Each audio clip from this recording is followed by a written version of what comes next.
Kirby, how's practice been a couple days in the week? It's been good. They've had 2 good days. Intro to Ole Miss yesterday, and then some regular down stuff today, and do some more third down red area tomorrow. They've been locked in, and it's a tough prep because they do a lot of different things offensively and create a lot of problems on defense. I mean, they are create TFLs and they're havoc. I mean, they create a lot of havoc. So trying to stay ahead of the sticks and ahead of the chains, they do a good job. So it's been a good prep, though.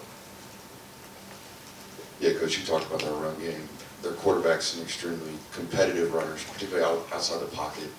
How do you go about coaching your team up to hit him this week outside the pocket without, going out? They do a good job of protecting the quarterback with the rules and things like that. Do you go about this guy different with the way that he runs? No, once he's a runner, he's no more protected than a running back. I mean, we're going to tackle him like we tackle backs. He's physical. I mean, their backs are physical. They're all hard to tackle in terms of size and stature. You get over 210, 215 pounds, and they're running, 4.4s, 4.5s. It's physical, and he lowers his shoulder and competes to play. So I have a lot of respect for the way he runs. But in terms of us tackling him, it's going to be, like we do a back. Coach, what else has Brock Bauer been able to do these 2 days, and how has he looked?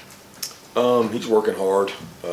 He's doing all he can in terms of trying to get himself in shape and get better. I mean, he's back running now on dry land, and I mean, we're hoping that he keeps getting better. I mean, that's kind of the MO on this injury is, every kid we've had so far has had it.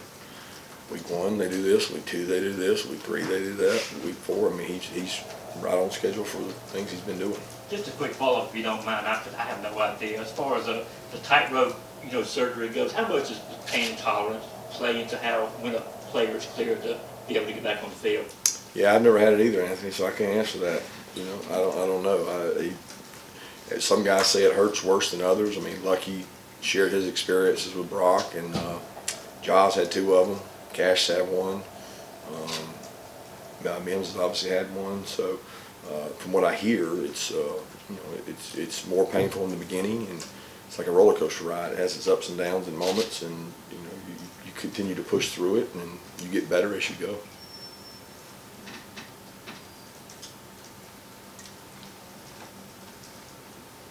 Yeah, we'll get to talk to Marcus in a little bit. Just what can you say about the journey he's been on here from, that first year he suffers that ankle injury against Florida. Now he's, a leader on the team, one of the top receivers on his offense.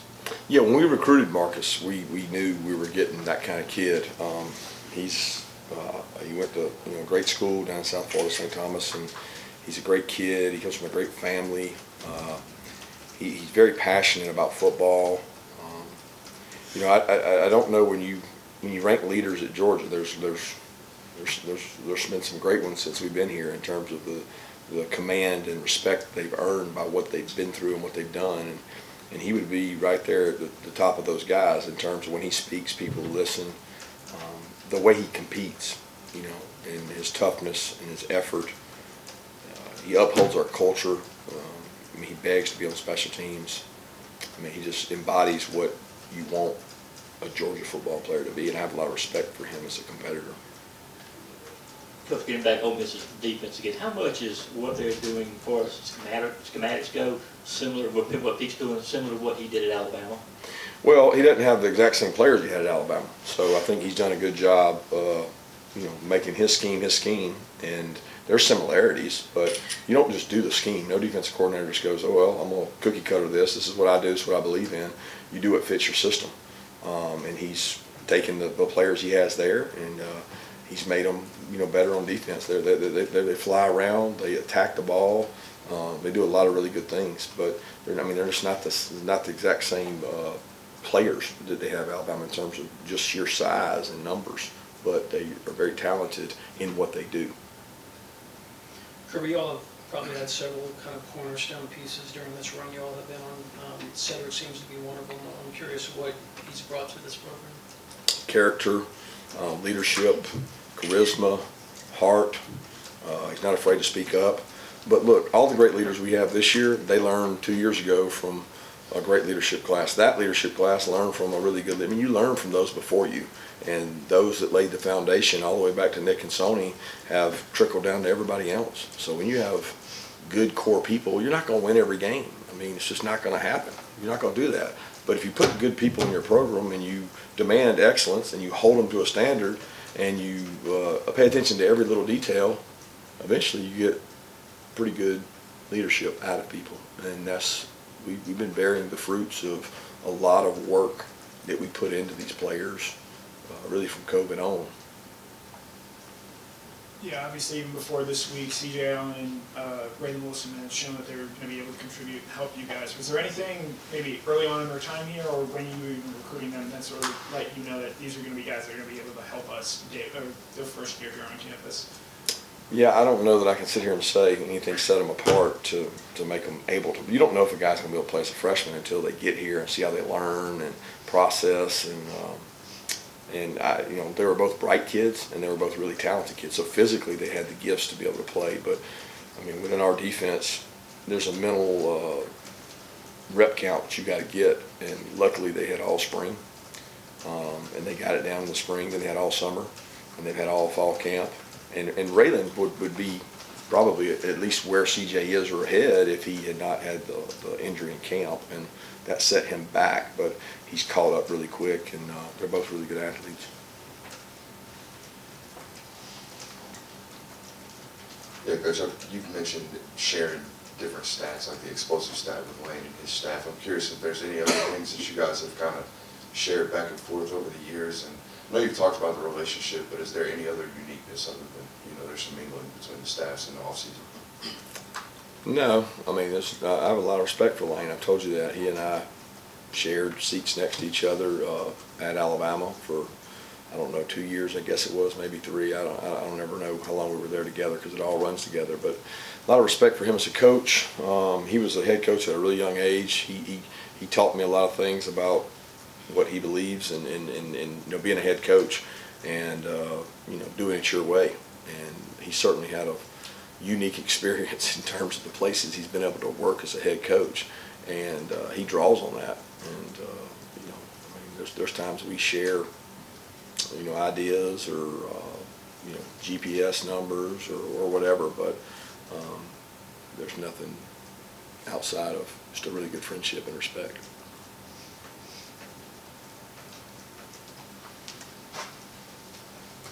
Coach, I haven't asked you lately how Branson Robinson is doing with his rehab. Is he going to be able to go come spring practice?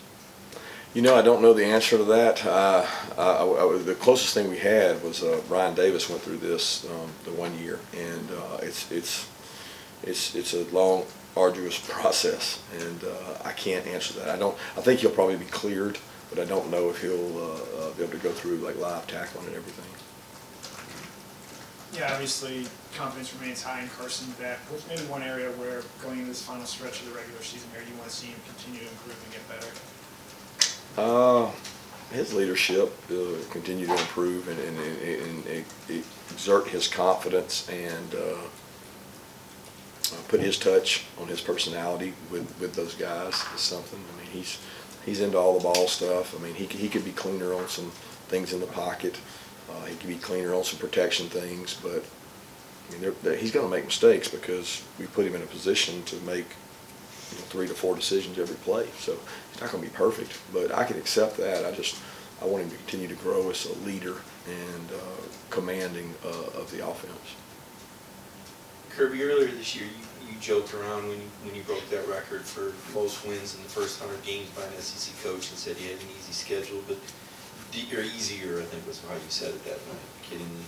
But is nothing easy about this league, I can promise you that. For sure. Do you think there's more parity now than there was even 7, 8 years ago? And where I'm going with that is I think you and Lane were together for part of the Alabama 2016 win streak as well. Has NIL and transfer rules made it a little bit more even across the board? I think so.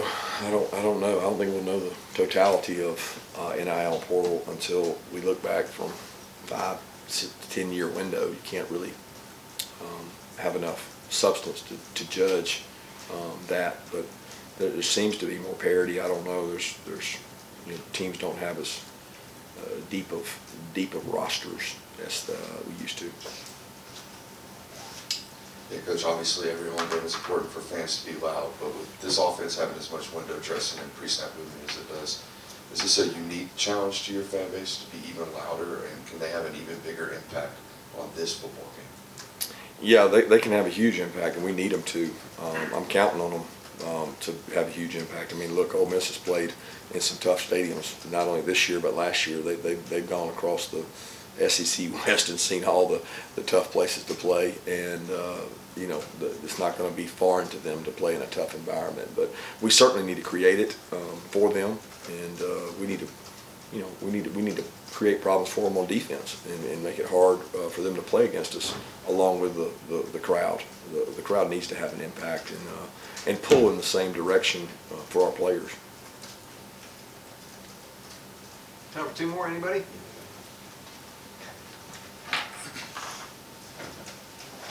Yeah, I wanted to ask about Javon Bullard. I think he might have said a little bit earlier this year, he might have been a little bit banged up. It seems like of late he's come back on. Can you just talk about the importance he has even beyond the position and how he transcends into that defense? Yeah, he's a great leader. He's heart and soul. He and Kamari have such passion for the game. They compete against each other every day in practice, and they're both physically tough. They love football. They're at the edge of their seat every meeting taking notes. They love Nuggets. He's just a great kid, great leader that loves football. Kirby, how was the Ernest Green done, closing into, I guess, 3 games off in the regular season? He's been out there obviously the whole time.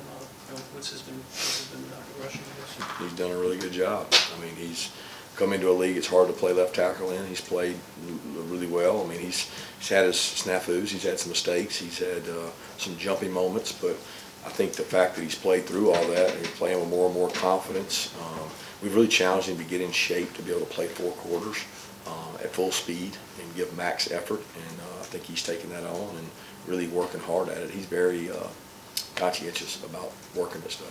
Thank you.